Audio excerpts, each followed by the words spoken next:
রামকৃষ্ণ পরমহংস শুধুমাত্র একজন মহাপুরুষ নন, তিনি অন্তর্যামী, অর্থাৎ সকল প্রাণীর হৃদয়ে অধিষ্ঠিত চৈতন্য।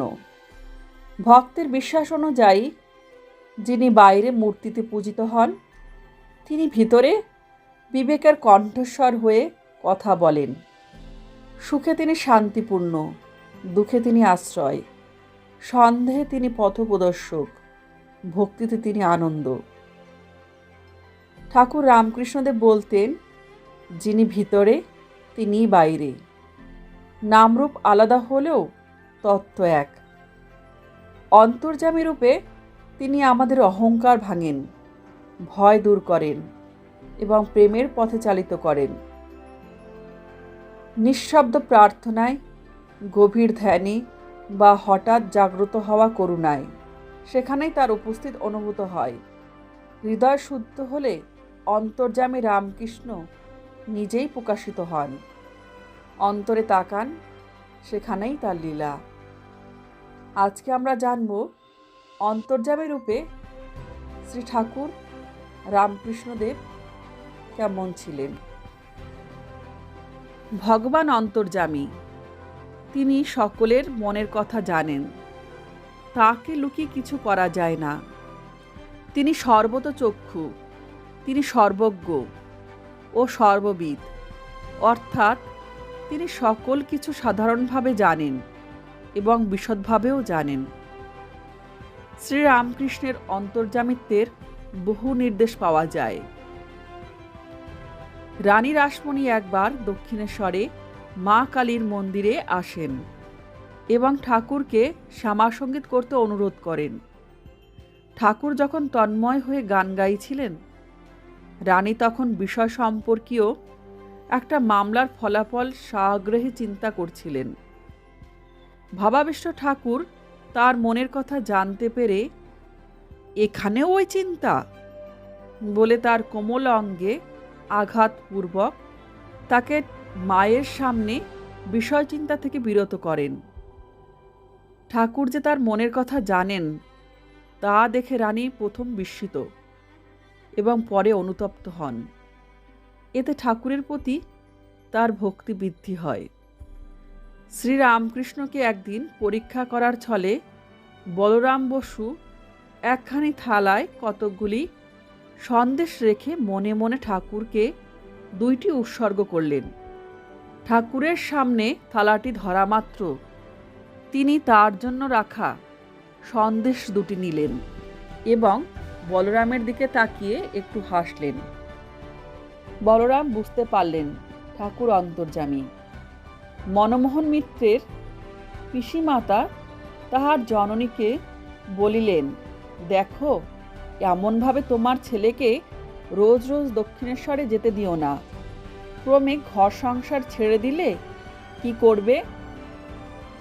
ইহা শ্রবণ করিয়া শ্যামাসুন্দরী বলিয়াছিলেন, আমার কি এমন সৌভাগ্য হবে যে আমার ছেলে সাধু সন্ন্যাসীর সেবায় জীবন উৎসর্গ করবে? ইহাদের কথোপকথন শুনিয়া মনমোহন দক্ষিণেশ্বরে চলিয়া যান। তথায় ঠাকুরের সম্মুখে যাইবা মাত্র তিনি বিষণ্ণ বদনে মনমোহনকে দেখিয়া বলিলেন, দেখো, একজন এখানে আসে দেখে তার পিসিমা তার মাকে এমনি এমনি করে নানান কথা বলেছি। কি হবে বলো দেখি? সে কি আর এখানে আসবে না? প্রশ্ন শুনিয়া মনমোহন বিস্মিত হইলেন এবং সেই দিন হইতে তাহার দৃঢ় বিশ্বাস জন্মিল যে ঠাকুর অন্তর্যামী। ভক্ত রামদত্ত ঠাকুরের জীবনীতে লিখেছেন, আমরা প্রতিদিন পরমহংসদেবের আমানুষ শক্তির অনেক কার্যই দেখিতাম। আমরা যেদিন যাহা শ্রবণ করিব বলিয়া মনে করিয়া গিয়াছি, সেই দিন সেই কথাই শ্রবণ করিয়াছি। যে যেখানে যাহা করিত তিনি সকল বিষয় জানিতে পারিতেন। তিনি জিলাপি খাইতে ভালোবাসিতেন, সেই জন্য আমরা একদিন শ্যামবাজারের মোড়ের দোকান হইতে জিলাপি খরিদ করিয়া দক্ষিণেশ্বরে যাইতেছিলাম। পুলের দক্ষিণ দিকে একটা 4-5 বৎসরের ছেলে একখানি জিলিপির জন্য গাড়ির সঙ্গে সঙ্গে দৌড়াইতে আরম্ভ করিল। আমরা প্রথমে তাহাকে ধমকাইয়া তাড়াইবার চেষ্টা করিলাম, সে শুনিল না। পরে ভক্তমাল গ্রন্থের একটি গল্প আমাদের মনে হইল। এক সাধু রুটি প্রস্তুত করিয়া ঘৃত আনয়ন করিতে গিয়াছিলেন। প্রত্যাগমন করিয়া দেখিলেন যে একটি কুকুর রুটিগুলি মুখে করিয়া লইয়া যাইতেছে। সাধু কুকুরের পশ্চাৎ ধাবিত হইয়া কহিলেন, রাম, অপেক্ষা করো, রুটিগুলিতে ঘি মাখাইয়া দিই। আমরা ভাবিলাম, এ ছোড়া বুঝি আমাদের ছলনা করিতেছে। কি জানি, যদি ঈশ্বরের কোনো প্রকার কৌতুক হয়, তাহা হইলে আমাদের অপকার হইবে ইত্যাকার চিন্তা করিয়া তাহাকে একখানি জিলিপি ফেলিয়া দিলাম। এ কথা আর কেহই জানিল না। দক্ষিণেশ্বরে পৌঁছাইয়া আমরা নির্দিষ্ট স্থানে উহা সংস্থাপনপূর্বক সমস্ত দিবস আনন্দ করিয়া কাটাইলাম। অপরাহ্নকালে পরমহংসদেব কিঞ্চিৎ জল পান করিতে চাহিলেন। আমরা ব্যস্ত হইয়া সেই জিলিপিগুলো প্রদান করিলাম। আশ্চর্য ব্যাপার, তিনি বাম হস্তে তাহা স্পর্শ করিয়া ঊর্ধ্ব দিকে নিরীক্ষণপূর্বক জিলিপি কয়েকখানি চূর্ণ করিলেন এবং মস্তক নাড়িয়া ভক্ষণ করিবার অনিচ্ছা প্রকাশ করিয়া হস্ত ধৌত করিয়া ফেলিলেন। এতদৃষ্টে আমাদের বক্ষস্থলের ভিতর যে কি হইতেছিল তাহা প্রকাশ করা দুঃসাধ্য। জিলিপিগুলি তৎক্ষণাৎ ফেলিয়া দেওয়া হইল। 2-4 দিন পর আমরা পুনরায় রামকৃষ্ণদেবের নিকট গমন করিলে তিনি কহিলেন, দেখো, তোমরা আমার জন্য যখন কোনো সামগ্রী আনিবে, তাহার অগ্রভাগ কাহাকেও প্রদান করিবে না। আমি ঠাকুরকে না দিয়া ভক্ষণ করিতে পারি না। উচ্ছিষ্ট দ্রব্য ঠাকুরকে কেমন করিয়া দিব?